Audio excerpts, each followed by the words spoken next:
এক ছিল সবুজ বন। সেই বনে থাকতো সে সব সময় নতুন কিছু খুঁজে বেড়াতো। একদিন সকালে টুকটুক বনের ভেতর লাফাতে লাফাতে গেল, আর হঠাৎ সে একটা সোনালী রঙের গাজর দেখতে পেল। গাজরটা একটু চকচক করছিল।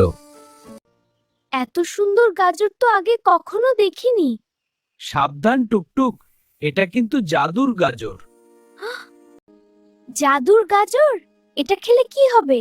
যে ভালো কাজ করবে এই গাজর তার ইচ্ছে পূরণ করবে।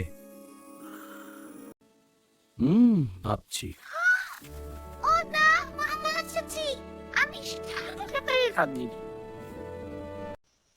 হঠাৎ গাজরটা ঝলমল করে উঠল, আর টুকটুকের সামনে হাজির হলো এক সুন্দর রংধনু।